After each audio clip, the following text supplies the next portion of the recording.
Olá pessoal, sejam muito bem-vindos a mais um evento, a nossa revisão para o CNU, né? A gente vai ver também tópicos aí de outros concursos para a FGV. Para quem não me conhece, eu sou Ana Paula Prudente, sou enfermeira especialista em saúde do trabalhador e qualidade de vida no trabalho, e hoje a gente vai ver 20 tópicos que têm caído aí na FGV relacionados à saúde e segurança do trabalho. Então a gente tem alguns, eu não trouxe especificamente as questões, porque a gente vai ver em outros pontos, mas fazendo aí um apanhado geral a respeito das questões, eu peguei alguns temas que têm se repetido. E aí eu usei, baseando, né, lá no nosso site do Gran Questões, fazendo o filtro através da disciplina de saúde e segurança do trabalho. Então, se você quer filtrar questões relacionadas à banca FGV, né, da disciplina, você vai filtrar por saúde e segurança do trabalho. E aí lá no filtro você pode inclusive colocar alguns assuntos específicos que caem no seu concurso. Como aqui a gente está falando de cargos no geral, né, de saúde e segurança do trabalho, eu foquei em ver as questões mesmo de todos os cargos, né, todos os concursos aí possíveis que cai essa disciplina. Porque apesar de a gente ter áreas técnicas específicas, né, médico do trabalho, engenheiro de segurança do trabalho, enfim, algumas disciplinas aí, algumas especialidades, acaba que a cobrança é muito parecida e costuma se repetir também em provas que não são especificamente dessas áreas, né, de médico, engenheiro, enfermeiro do trabalho. Então, a FGV, ela tem ganhado esse tema de saúde e segurança tem ganhado muita relevância na FGV, a gente vê caindo muito, em alguns concursos, né, como o próprio CNU trouxe um eixo específico no bloco 1, trouxe ali disciplinas no bloco 8 também, então trazendo a política, né, de saúde do trabalhador, trazendo normas regulamentadoras como a NR32, que é transversal para vários concursos, mas a FGV tem aí a tradição de cobrar alguns tópicos aí que a gente precisa reforçar na hora que a gente for revisar. Então eu peguei questões, filtrei, né, pelo filtro de saúde e segurança do trabalho, banca FGV, não inclui questões inéditas, porque aí as questões inéditas elas vão ser dos nossos simulados aqui do GRAM, então você pode inclusive fazer os nossos simulados aqui para verificar como é que você está indo nas provas, né, tem até ranking, então é um projeto muito interessante de participar, convido você a participar, a gente teve para o CNU inclusive vários simulados aí que são inéditos, a nossa equipe aqui do GRAM, né, os professores, eles se debruçam, fazem as questões, então não é feito por IA, nada disso, é feito pela gente mesmo, que os professores, e isso passa por uma revisão, uma auditoria das questões para verificar se é parecido com questões que já saíram de bancas, né, então a gente segue o padrão aí FGV, mas traz questões inéditas. Então eu filtrei pelo Gran Questões e coloquei de 2025, 24 e também de 23, então 23, 24 e 25, né? E aí eu trouxe primeiro aqueles temas que têm caído em 2025, que já teve provas esse ano, e a de 2024, né? A gente teve provas relevantes aí. Então vamos ver aqui na nossa revisão relâmpago da FGV, os 20 tópicos principais aí de políticas públicas de saúde, aqui no caso de saúde e segurança do trabalho. Então, gente, o primeiro tópico, a primeira coisa que cai na FGV vai ser relacionado aí aos conceitos de acidente de trabalho e doenças ocupacionais, especialmente aquilo que está na Lei 8213 de 1991, tá? É uma lei antiga que vai tratar dos planos e benefícios da Previdência Social. É importante que você estude esses dois conceitos, porque eles vão se repetir em prova. Então, a gente tem o conceito de acidente de trabalho típico, né, que vai ser aquele acidente que esteja relacionado ali à atividade de trabalho e que cause lesão e incapacidade para o trabalho. Essa lesão pode ser, inclusive, de ordem psíquica, né, psicológica, social, não precisa ser somente física, mas precisa ter a característica da incapacidade para o trabalho. E a gente também tem os conceitos, a equiparação das doenças ocupacionais, que são as doenças profissionais e as do trabalho, equiparadas aos acidentes de trabalho. Então essa lei, a partir ali do artigo 19, vai trazer o conceito de acidente de trabalho típico, vai trazer as situações que são equiparadas a acidentes de trabalho, e o conceito de doença profissional e do trabalho. A doença profissional ela já tem uma relação mais especificada, mais direta com determinada atividade, então é peculiar a uma determinada atividade de trabalho. Enquanto que a doença do trabalho, ela vai ter uma relação com as condições com que esse trabalho é realizado. Então a gente tem essas duas palavras-chave, né?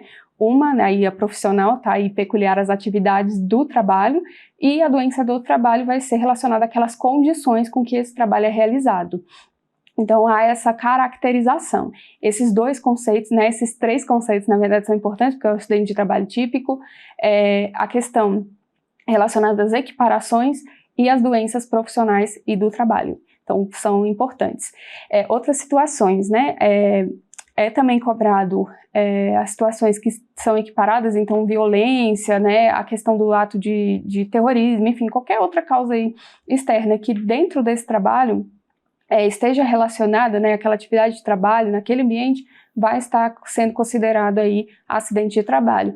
O acidente de trajeto ou de percurso, né, da casa para o trabalho ou do trabalho para casa, ele continua sendo considerado acidente de trabalho, então isso também é cobrado nas questões, né, trazendo qual dessas correlações aí, o que é considerado ou não acidente de trabalho. Então tudo aquilo que estiver relacionado ao cumprimento, né, da atividade de trabalho, não necessariamente precisa ser no interior da organização, por exemplo, né, cumprindo ordem de serviço externo, um trabalho externo, uma capacitação, mesmo que esse trabalhador vá utilizar veículo próprio, né, mas esteja a serviço da empresa, isso também é acidente de trabalho. Então essa lei, ela vai trazer esses conceitos importantes e que são recorrentes aí nas provas da FGV.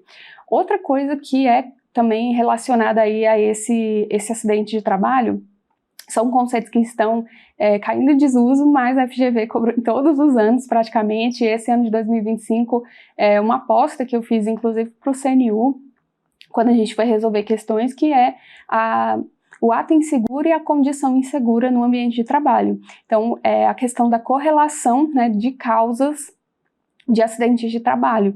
E aí a gente vai ter, por exemplo, né, o ato inseguro, ele vai ser causado ali, o acidente vai acontecer por atitudes que esse trabalhador tomou que são, assim, impensadas. Então vai envolver uma negligência, imperícia, imprudência, né? Então a gente vai ter essa característica, uma atitude, um ato que foi inseguro. E a condição insegura, ela vai estar relacionada a esse ambiente de trabalho que proporcionou, né, que contribuiu para que esse acidente acontecesse. Esse tema está entrando em desuso, né, esses termos estão entrando em desuso porque acaba por culpabilizar somente uma das partes. E quando a gente fala de trabalho seguro e sadio, a gente está falando de uma cultura de segurança, né, que não vem a culpabilizar, mas vem a ser um aprendizado, e principalmente os acidentes de trabalho e doenças ocupacionais, eles são causas, né, de adoecimento e acidente que são evitáveis, são preveníveis. Então a área de saúde e segurança é prevencionista, ou seja, a gente vai atuar na assistência também quando esse trabalhador precisar, mas basicamente são feitas ações de promoção da saúde, prevenção de doenças e prevenção de acidentes também, tá? Então, se aconteceu algum acidente, alguma doença, é porque as medidas protetivas não estão sendo adequadas, não estão sendo eficazes, ou seja, não estão atingindo seus objetivos. Então, por isso que isso tem caído em desuso. Mas, como eu sempre falo para vocês, a gente não vai brigar com a nossa banca, né? A gente não vai ficar fazendo esse juízo. Claro que se cair e for algo muito contraditório, a gente vai entrar com recurso também, né? Inclusive, se cair aí no CNU, a gente vai entrar com recurso a respeito disso. A FGV não costuma aceitar, porque utiliza mesmo, né, desses conceitos, isso é algo bem tradicional, específico da banca. Então, se a banca cobra, a gente vai estudar. Então, lembre, ato inseguro, uma atitude do trabalhador que levou a esse acidente, a condição insegura, aquela aquele local de trabalho que tem esse risco ocupacional presente, né, esse perigo ocupacional presente e que veio a causar o acidente, certo? Então esses são os temas, né, de acidente de trabalho que costumam cair muito nas provas da FGV. Isso aqui despenca, gente. Isso aqui realmente é o primeiríssimo lugar aí na cobrança. Se vocês forem ver as questões, cai muito mesmo. Outra coisa que cai, né, o nosso segundo lugar aí na cobrança vai ser, de fato, os riscos ocupacionais. E aí a gente tem uma série de riscos ocupacionais, a gente tem principalmente com a atualização das normas regulamentadoras, né, especialmente ali a NR1, que trata das disposições gerais e do gerenciamento de risco ocupacional, a gente teve a atualização do que é caracterizado esse risco. Então a gente vai ter o perigo, né, que vai ser o fator predisponente ali que pode levar a um acidente de trabalho. Então é uma característica naquele local que leva a um acidente, né? Então a gente consegue descrever esse fator que pode levar a esse acidente de trabalho. E o risco ocupacional, ele vai ser determinado pela probabilidade, né, avaliando esses perigos, a probabilidade da ocorrência de acidentes e doenças relacionada à sua severidade ou gravidade com que esses acidentes e doenças vão acontecer. Então a gente tem esses dois conceitos que é muito cobrado também, o de perigo ocupacional e do risco ocupacional, especialmente porque a NR1 já passou por várias atualizações, né, não só aquela que teve primeiro em 2020, mas agora em agosto de 2024 a gente teve uma outra atualização. Agosto não, foi no começo do ano, né, saiu e entrar em vigor agora em 2025, mas por conta de outras avaliações que eu vou falar mais pra frente, optou-se por prorrogar, né, a vigência da nova, né, porque são duas revisões da ANR de número 1, tá? Então em 2026 a gente vai ter a vigência de um novo texto, mas a gente já tinha esse conceito do perigo e do risco ocupacional. Esses dois conceitos caem muito.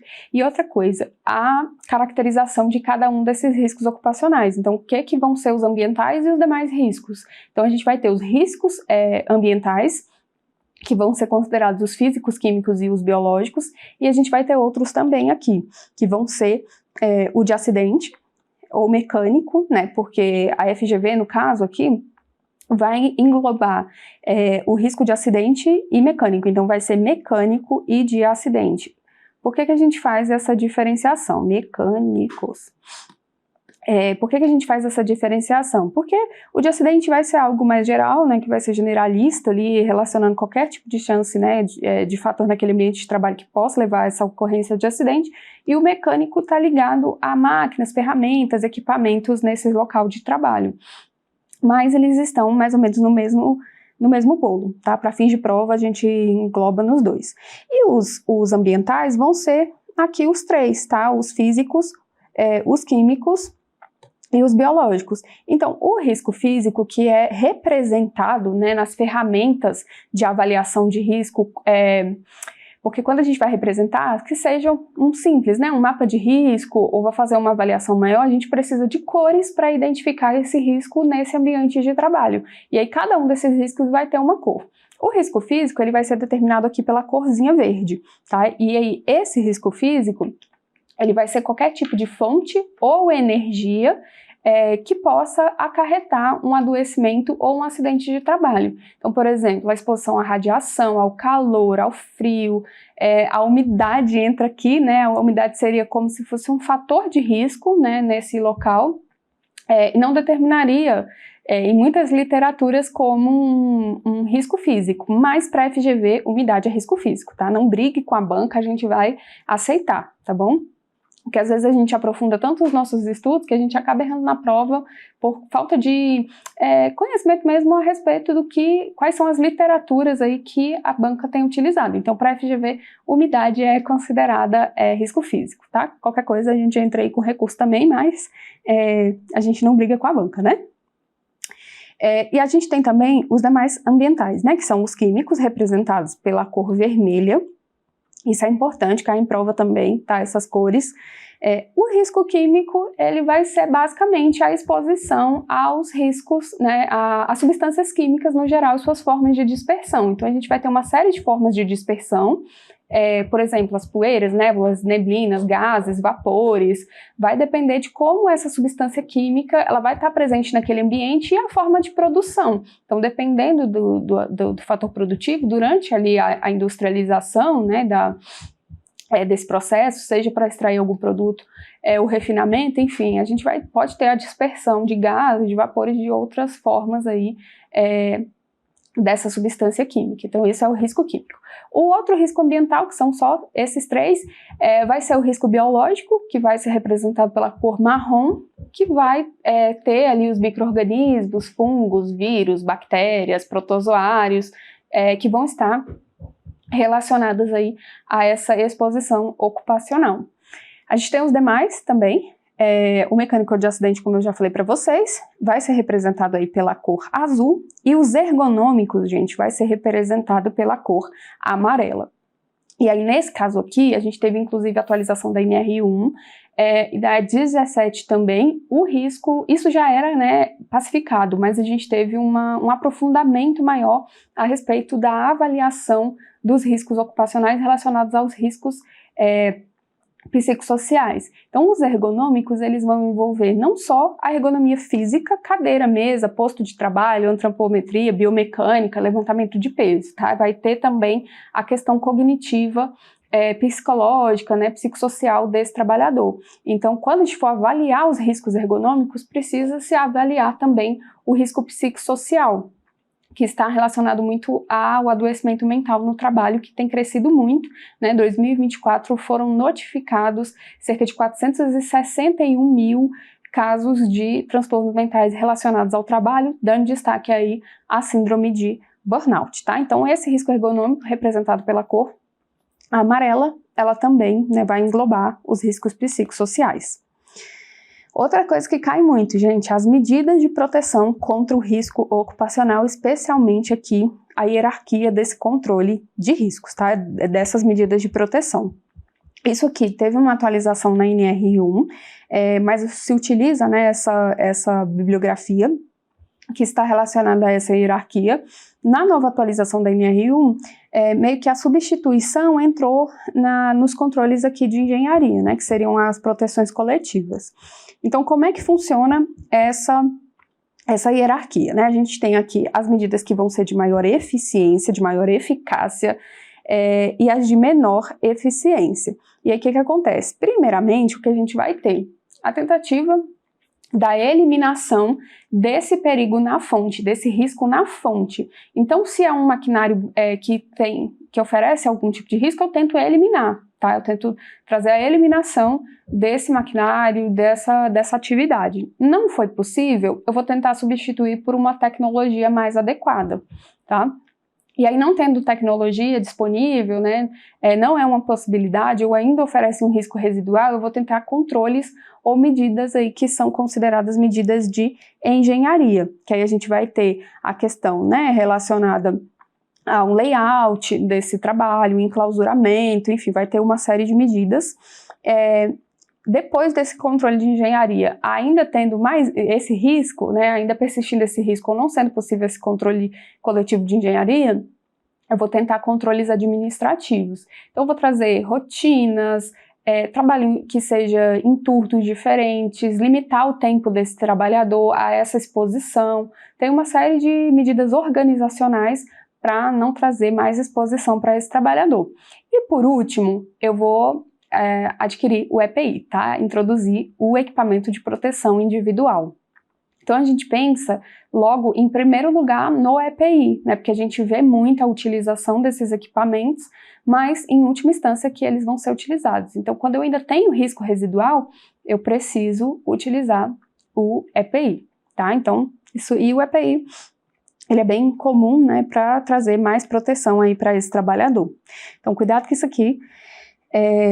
Guarde, tá, essa hierarquia, se você inclusive puder imprimir todo esse material que eu coloquei para vocês, né, e inclusive colocar aí na porta do seu guarda-roupa, no seu espelho, né, em locais que você vá revisar, é importante, tá, isso aqui cai bastante. Outra coisa que cai muito são os equipamentos de proteção individual que a gente acabou de falar.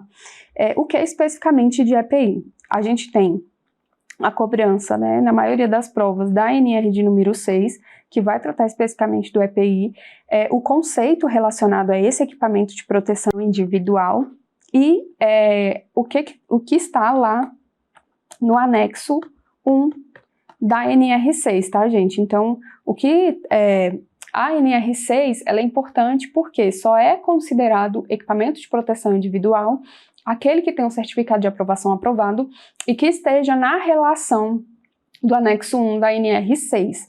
Então, aquilo que não está nessa relação não é considerado tecnicamente como um equipamento de proteção individual. Por isso que é importante. E aí a gente tem uma série de equipamentos e muitas das questões vão falar o seguinte, vão pedir para que você identifique, dentre as opções das alternativas, o que é considerado ou não EPI. Aí ele vai te dar exemplos de proteções coletivas, né? Por exemplo, guarda-corpo, que vai ser para proteger coletivamente os trabalhadores, né? Os controles lá de engenharia, organizacionais, enfim. E aí, por último, ele traz, por exemplo, uma vestimenta de corpo inteiro, um creme protetor de mãos, né? Então, a gente tem uma série. O que não é considerado EPI? A gente tem o protetor solar, não é considerado EPI, então é muito comum de cair nas provas, tá? Então lembre, o protetor solar não é EPI, só é EPI o que tem certificado de aprovação e aquilo que está no anexo 1, tá bom? Então dê uma lida nessa relação, entenda o conceito, né? O que eu vou usar individualmente vai ser EPI, então óculos, luva, capacete, enfim, o que for envolver mais pessoas, aí a gente pode ter a caracterização de equipamento de proteção coletiva. É engraçado porque, assim, algumas bancas e a FGV se enquadra, vão considerar chuveiro e lava-óleos como equipamento de proteção coletiva. Mas, na realidade, eles não vão proteger de nada, né? Eles só vão minimizar os efeitos quando um acidente de trabalho acontecer. Então, se caiu alguma coisa no olho, por exemplo, o lava-óleos ele vai permitir com que aquela substância, né, aquele fluido corporal, por exemplo, saia desse olho. O chuveiro é a mesma coisa, né? Você vai tirar ali, a depender da substância, você consegue tirar um pouco ali da roupa do trabalhador, né? Não vai proteger, mas minimiza ali essas consequências. Mas lembre, né, que se a FGV colocar lá chuveiro e lava-óleos, a gente vai considerar equipamento de proteção coletiva, certo? Mas não esqueça, protetor solar não é EPI. Outra coisa que cai muito, conceitos relacionados à ergonomia, tá, gente? Ergonomia tem ganhado muito destaque, já era algo muito recorrente nas provas. A gente tem a NR de número 17, eu vou colocar aqui para vocês.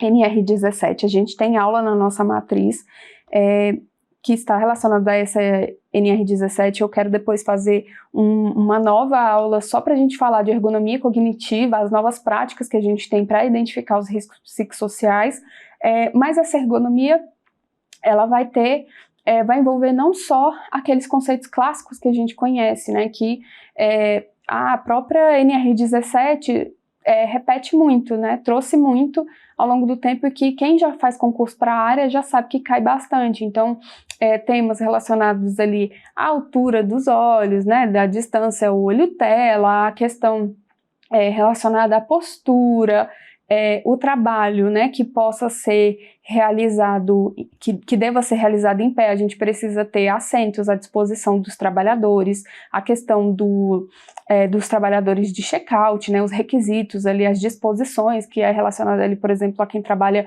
fazendo a passagem ali das compras, né, a checagem das compras no supermercado, caixa de supermercado, enfim, a questão do telemarketing. Isso já é bem clássico, porque trata principalmente de uma ergonomia mais física, né, a antropometria, os ângulos, o levantamento de peso, o nível de ruído, o conforto, né, o conforto térmico nesse local de trabalho, a iluminação.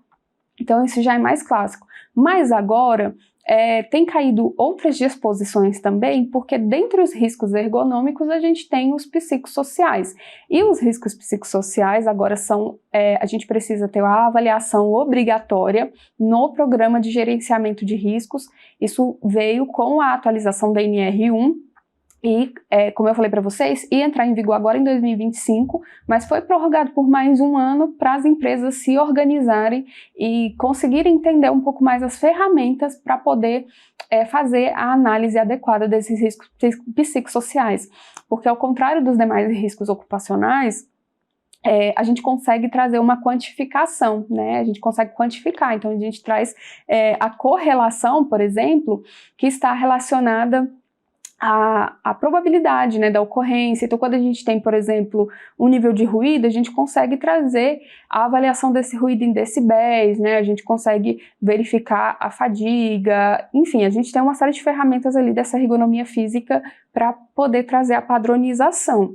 Mas no caso do risco psicossocial é um pouco mais subjetivo, porque a gente vai estar falando de carga mental, a gente vai estar falando de ritmo de trabalho, de pressão, de discussão a respeito do assédio moral, enfim, de vários tipos de gestão por estresse que são realizados comumente nas organizações. Então, o risco psicossocial, ele tem ganhado relevância nessa avaliação ergonômica do trabalho, que agora é obrigatório pela ANR de número 1, tá bom, gente? E outra coisa que cai de ergonomia também, 3 conceitos principais. Então, a gente vai ter a ergonomia física, como eu falei para vocês, relacionada principalmente ao posto de trabalho, antropometria e biomecânica do trabalho.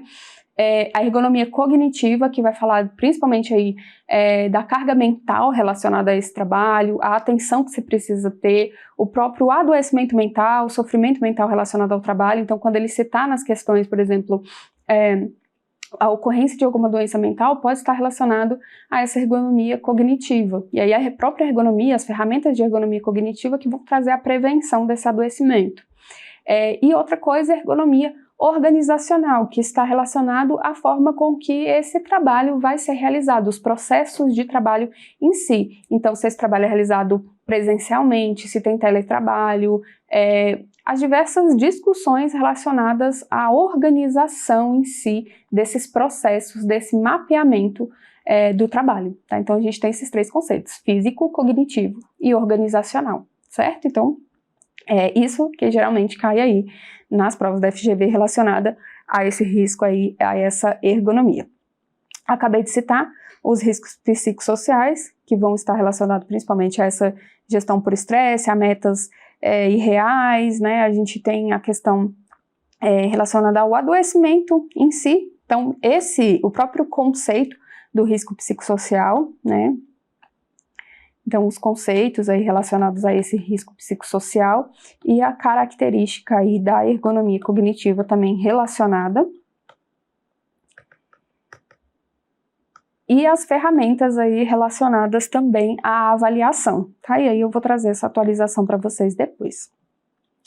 E também no mesmo tema, né, um outro conceito que tem sido muito relevante, ainda ligado aí a essa ergonomia cognitiva, aos riscos psicossociais, são os transtornos mentais relacionados ao trabalho. Como eu falei para vocês, a gente tinha ali mais ou menos na série histórica de notificações, cerca de 200 mil, né, casos de transtornos mentais relacionados ao trabalho.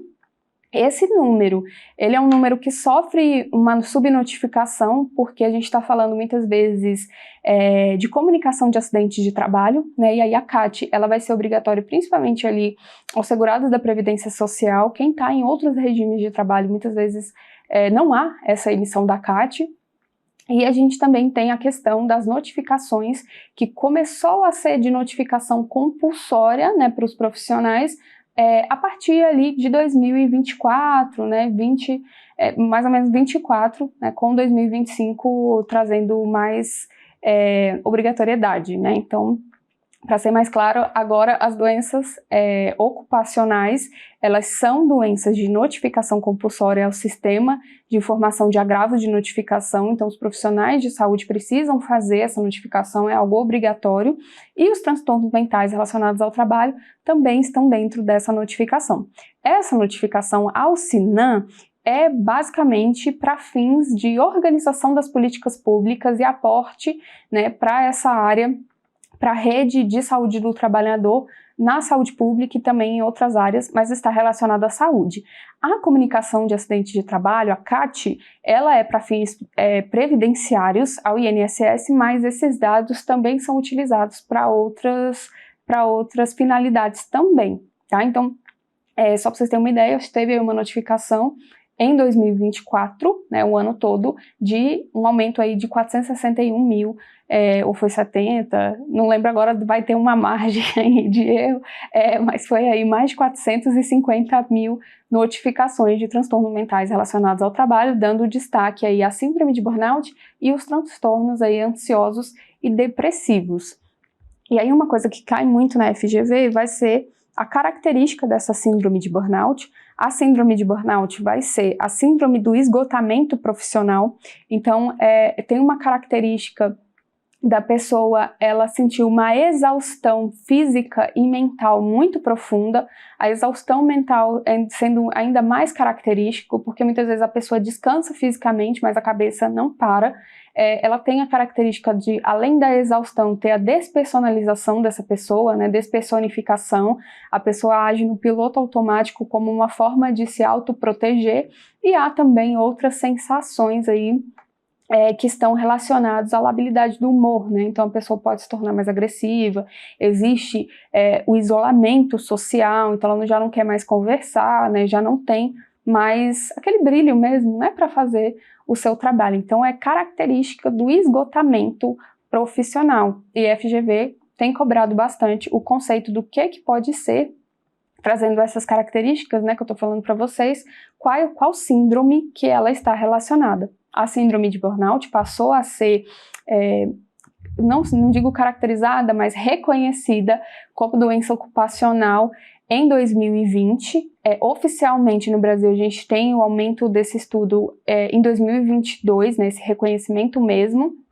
e a notificação já reflete, né, nessas séries históricas aí, que são retiradas, por exemplo, do Observatório Nacional de Saúde e Segurança do Trabalho, que é uma estratégia da Smart Lab para trazer essas informações epidemiológicas oficiais dessas notificações, tá? Então, a série histórica de transtornos mentais era mais ou menos ali 200 mil por ano, houve um aumento ali de 461 mil em 2024, então mais que dobrou, né? Então essa discussão ela tem acontecido não só no Brasil, mas também internacionalmente, porque isso é algo atual, né? Principalmente depois da pandemia a gente viu muito, né, essa insegurança e muito dessa lógica do trabalho, dessa pressão no trabalho mudar, né, a partir dessa discussão relacionado a essas mudanças, né, do trabalho, o que é aí de mais, o que tem, né, impactado mais a saúde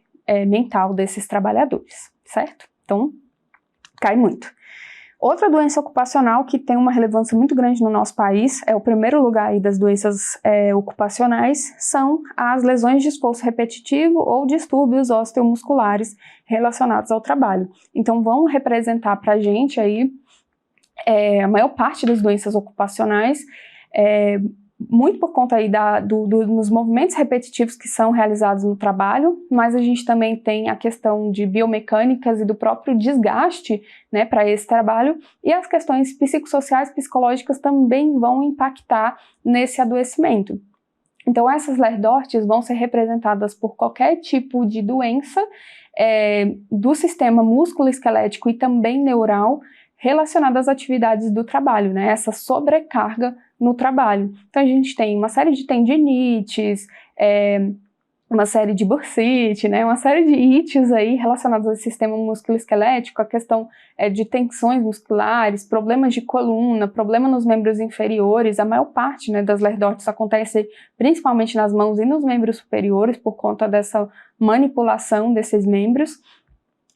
Então essa discussão é muito importante e tem caído bastante em prova nas características, o que é essa lesão, né, o que é a própria sigla, né, que é a lesão de esforço repetitivo e distúrbios osteomusculares relacionados ao trabalho, e quais as características e manifestações dessa doença ocupacional. Então isso tem ganhado relevância também nas provas. Outra coisa que cai muito é a exposição excessiva ao ruído e a perda auditiva induzida por ruído, né, a PAIR, comumente aí chamada de PAIR. Hoje a gente houve mudanças, né, relacionadas a esse termo, né, PAIR, porque a gente considera, né, uma perda auditiva ocupacional, porque essa perda auditiva ela pode estar relacionada ao ruído, mas também a outros fatores, né, como a exposição a substâncias químicas, como o tolueno, outras também podem causar, então não é somente o ruído em si, mas basicamente é uma doença ocupacional que a pessoa vai perdendo os limiares auditivos conforme o tempo, né, vai passando e ela vai sendo exposta a esse ruído excessivo. O que costuma cair?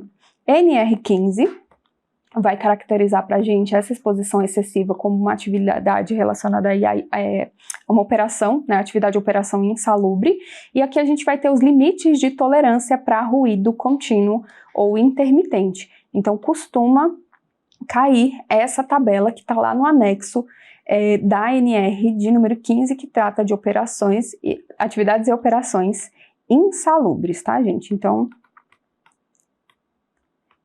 e lembrando que o ruído, ele vai representar pra gente aí um risco ocupacional, né, do tipo físico, certo? Então, essa exposição excessiva, característica dessa doença ocupacional, e também essa tabela cai bastante. Outra coisa que cai, atendimento de emergência em saúde do trabalhador. Basicamente aqui a gente está falando de primeiros socorros, né? Para outras áreas a gente chama aí de primeiros socorros. Para a nossa área mais técnica e de enfermagem, a gente está falando aí em BLS, né, suporte básico de vida. Então, basicamente, o atendimento que deve ser feito quando esse trabalhador sofre algum tipo de acidente de trabalho e também as características de acidente de trabalho maior, né, com incêndio, com queimaduras, enfim. Mas, no geral, os trabalhadores, eles precisam ser capacitados, inclusive com exercícios simulados, para prestar os primeiros socorros e agir rápido em uma situação de emergência. Isso, inclusive, é uma obrigatoriedade da NR1, trazer esse treinamento relacionado a esse atendimento de emergência com esse exercício simulado. Então, se acontecer uma parada cardiorrespiratória, se tiver um choque elétrico, se tiver uma queimadura, uma hemorragia, o que é que se precisa ser feito? São medidas que são mais simples, não costuma aprofundar, a não ser que você esteja fazendo concursos para médico do trabalho, aí costuma ter um pouquinho mais de aprofundamento, mas no geral para os cargos é basicamente o que a gente chama aí comumente de primeiros socorros, certo? Então é isso que costuma cair. Outra coisa que cai, o PGR, né, o gerenciamento de risco ocupacional. Lá as características com as medidas protetivas e também as características desse programa de gerenciamento de risco que é dado pela NR de número 1 e que vai ser destrinchado em demais normas regulamentadoras mais específicas. NR1 é uma norma geral, ela vai ser aplicada para todas as outras, né? O programa de gerenciamento de risco vai ser a nossa principal ferramenta para poder fazer esse gerenciamento desse risco nas organizações. As empresas elas são obrigadas a aplicar esse gerenciamento de risco, que basicamente vai envolver a identificação dos perigos, né, nesse local, vai envolver a avaliação dos riscos ocupacionais, as medidas protetivas que devem ser adotadas para cada um dos riscos, o monitoramento da saúde dos trabalhadores para verificar se essas medidas protetivas estão sendo adequadas e vai envolver também um plano de ação. Então, todas essas medidas, elas precisam ser implementadas com plano de ação, com responsabilidades, inclusive um cronograma, né? E aí a gente vai se utilizar também do monitoramento desse processo. Então, uma ferramenta que é muito utilizada para gerenciamento de riscos é utilizada o PDCA, Plan do Check and Act, que vai ser o planejamento, vou fazer ali a implementação dessas medidas, vou trazer o monitoramento e as ações corretivas para poder retroalimentar aí o meu ciclo. Então, o gerenciamento de risco que está na NR1 é uma das coisas aí que mais são cobradas na FGV. Outra coisa que cai muito, NR32, tá? NR32, especialmente aí na área de saúde, é campeã do que é cobrado. especialmente o que está nas medidas protetivas. Então, a gente tem uma série de medidas protetivas, inclusive a gente vai ter revisões aí relacionadas a essas medidas protetivas, mas essas medidas, elas são, por exemplo, relacionadas à vacinação dos trabalhadores na NR32, né? Quais são as 3 vacinas obrigatórias ali que estão expressas na NR32, então que vai ser a DT, difteria, tétano e hepatite B, são as 3, as disposições relacionadas aos resíduos dos serviços de saúde, o próprio plano, né, de prevenção a acidentes com materiais perfuro-cortantes, a distância ali das substâncias químicas, enfim, uma série de medidas protetivas que estão dentro da NR32. Então, se eu tivesse que elencar na área de saúde, não só para a área técnica, né, de enfermeiro do trabalho, técnico de enfermagem do trabalho, uma coisa que cai muito para todo mundo aí agora da saúde, mas também para a enfermagem, é aí a NR32. Então, de saúde e segurança do trabalho, esse tema é um dos principais, tá? Então, inclusive para o próprio CNU, a gente tem no bloco 8 e tem no bloco 1 também. Aqui ficou minúsculo, né, mas é uma sigla, né, o PCMSO.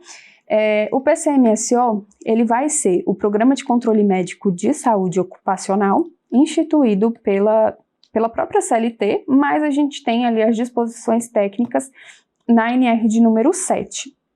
A NR7, ela vai trazer os requisitos desse programa e também os exames obrigatórios que vão ser realizados. Então, esse PCMSO, ele vai tratar da vigilância em saúde do trabalhador nas organizações, seja a vigilância ativa, que vai ser a busca ativa por meio, né, da busca ativa desses trabalhadores para fazer as avaliações de saúde ocupacional com os exames obrigatórios. Então, a gente vai ter os exames admissionais, demissionais, periódicos, os de mudança de risco ocupacional. Antes era mudança de função, né, mas muitas vezes não vai envolver uma mudança de função em si, a pessoa continua na mesma função, mas muda-se o risco ocupacional. O exame de retorno ao trabalho. E tem um outro, agora, né, me perdi, mas, enfim, a gente tem os exames obrigatórios que são realizados por meio de busca ativa, então é a vigilância ativa de saúde do trabalhador, mas no PCMSO a gente também tem a realização da vigilância de saúde do trabalhador por meio da demanda espontânea desses trabalhadores que chegam com queixas ou demandas nesse serviço de saúde ocupacional, que vai ser aí a vigilância passiva de saúde do trabalhador, né? O que vai chegando para mim, eu não vou ativamente atrás desse trabalhador, ele que chega até mim, então vai chegando muitas queixas parecidas, eu posso fazer uma análise se essas queixas estão relacionadas ao trabalho, tá? Então eu posso fazer essa avaliação, inclusive convocar esses trabalhadores para fazer uma avaliação de saúde ocupacional um pouco mais aprofundada. Certo? Então, PCMSO cai muito. Outra doença ocupacional que cai bastante, dermatoses ocupacionais. As dermatoses ocupacionais vão determinar para a gente qualquer tipo de doença relacionada à pele, as mucosas e também os anexos, né, unha, pelo, cabelo, enfim, que esteja relacionado à atividade de trabalho. A gente vai ter causas diretas e causas indiretas ou predisponentes dessas dermatoses ocupacionais. O mais comum são as dermatites alérgicas de contato, mas a gente também tem as dermatites irritativas de contato. Muitas dessas dermatoses, as causas diretas vão ser pelos riscos ambientais, então a gente tem o contato principalmente com substâncias químicas, detergente, enfim, coisas que vão trazer essa irritação da pele ou propriamente alergias, né, essa mediação do sistema imune. A gente também tem os riscos biológicos, né, como fungo, bactérias, enfim, algum tipo de infecção de pele, e a gente também tem os físicos, né, a própria umidade pode trazer essa predisposição, a radiação também pode trazer feridas, né, essas soluções de continuidade. Essas são causas diretas. E as causas indiretas podem ser determinadas pelas predisposições que a pessoa já tem a ter quadros de irritação ou de alergias nessa pele. Então, isso, né, que eu falei para vocês, as causas diretas e indiretas, cai bastante aí na FGV. Outra coisa que cai muito é Comissão Interna de Prevenção de Acidentes e Assédio, a CIPA. Essa CIPA, ela vai ter as suas disposições principalmente na NR de número 5. E uma coisa que cai muito é o quadro de dimensionamento dessa CIPA. E aí uma coisa que a FGV trouxe, por exemplo, e que eu recomendo que você faça, é que quando a gente vai fazer o dimensionamento dessa comissão, a gente vai trazer o grau de risco da atividade a que ela se refere, relacionado ao número de trabalhadores, para a gente poder eleger uma quantidade de representantes desse trabalhador nessa CIPA. Então, essa comissão, ela vai fazer, como o próprio nome já diz, o estudo, a avaliação, vai passar por capacitações também para prevenir os acidentes e o assédio dentro dessa organização, e a gente precisa ter representantes que vão ser da organização, do empregador e dos empregados também. E aí aqui cai muito, né? Esse grau de risco, ele vai ser dado pelo anexo da NR4, que trata do SESMIT, o Serviço de Engenharia de Segurança e Medicina do Trabalho. A gente tem um anexo lá específico que tem uma tabela, e aí a minha dica é, quando você for fazer um concurso, veja o grau de risco, né, que é o CNAE, a Classificação Nacional de Atividades Econômicas. Determinados estabelecimentos, atividades produtivas vão receber um grau maior ou menor desse risco com que aquela atividade é realizada. Então, o risco 1 vai ser representado por um baixo risco, o 2 moderado, o 3 e 4 um risco alto. Então, avalie, né, veja a atividade produtiva que você estiver fazendo o concurso. Então, por exemplo, se for uma administração pública, vai ser ali 1, né? Se for um hospital, já está ali no risco 3, né, que é um grau de risco alto para a saúde pública, um risco, né, para essa saúde e segurança não só dos trabalhadores, mas também da comunidade em geral. Então, a gente tem essa gradação desse risco relacionada ao número de empregados nesse estabelecimento. E aí a questão traz o seguinte: tal atividade produtiva, às vezes não coloca o grau de risco, não menciona, tem cerca de 60 trabalhadores. Então, uma questão que eu vi esses dias é um supermercado, que é grau de risco 2, a questão não colocou, supermercado, que é grau de risco 2, com 60 trabalhadores, vai ter qual quantidade de representantes aí na CIPA, né, que vão ser votados aí. Então, a gente vai ter aqui, por exemplo, como é o grau de risco 2, a gente vai ter com 60 trabalhadores, né, cerca de um representante, né, um membro efetivo e um suplente. Então, é isso, mais ou menos assim, que cai esse dimensionamento da CIPA. Guarde aqui esse quadro, tá? Isso aqui está na NR5. Outra coisa que tem caído bastante também são as doenças de notificação compulsória. Então, a gente tem tido atualizações. Recomendo que você assista às aulas da professora Fernanda Feitosa relacionada a essas doenças de notificação. A gente tem uma portaria e uma tabela, e especificamente as doenças de notificação compulsória relacionada ao trabalho. O acidente de trabalho, ele precisa ser comunicado em até 24 horas, né, ser notificado em até 24 horas à Secretaria Municipal de Saúde, e as demais doenças ocupacionais, dermatose, transtorno, o próprio acidente com material biológico, outros casos vão ser comunicados em até 7 dias, tá? Também à Secretaria Municipal de Saúde. Então, essa tabela relacionada às doenças de notificação compulsória cai demais. Outra coisa que cai, a característica geral da Organização Internacional do Trabalho.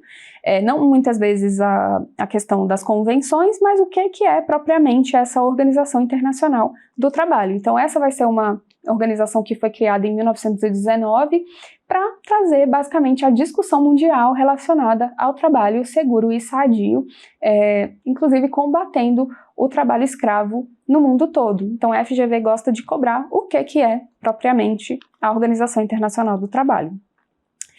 Outra coisa que cai muito, a vigilância de saúde do trabalhador, especificamente o que está, né, na Política Nacional de Saúde do Trabalhador e da Trabalhadora, que é uma política do Ministério da Saúde, é uma política de saúde.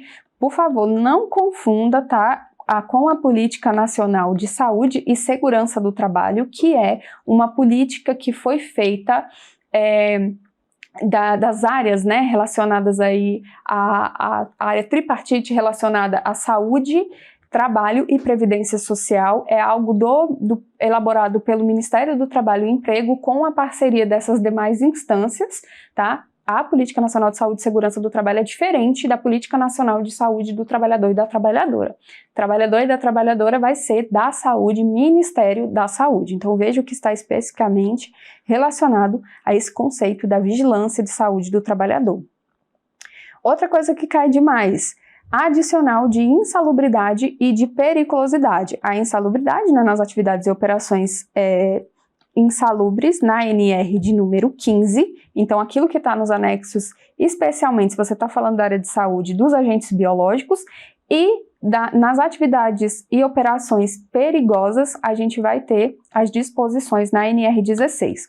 NR 15, o que vai caracterizar ali nos anexos, né, essa atividade insalubre, e os percentuais relacionados a essa insalubridade que vai ser percebida por esse trabalhador, e no caso da periculosidade cai também os conceitos, as principais atividades e o percentual aí que vai ser percebido por esse trabalhador incidente sobre o salário, tá? Então veja lá as nossas aulas de NR 15 e 16, né? Muitas vezes não é necessário nenhum aprofundamento maior. E também a gente tem a último tema aí que cai muito, que é a NR de número 4, trazendo lá os graus de risco, né, a própria característica do Serviço Especializado em Engenharia de Segurança e Medicina do Trabalho, que a gente vai ter a equipe mínima, né, desse serviço, que vai ser um serviço instituído pelas organizações. A depender da organização, a gente tem a obrigatoriedade de instituir esse serviço, e a gente vai ter uma equipe muito característica da área de saúde, que vão ser os médicos do trabalho, enfermeiro do trabalho e técnico ou auxiliar de enfermagem do trabalho. E vamos ter também a área mais de segurança, né, com técnico de segurança do trabalho e engenheiro de segurança do trabalho. Então essa é a equipe mínima obrigatória. E uma coisa que cai muito, além, né, do que é essa equipe mínima, cai também o anexo 2, que está relacionado ao próprio dimensionamento desse serviço, tá? Mas tudo isso tá dentro aí da NR 4.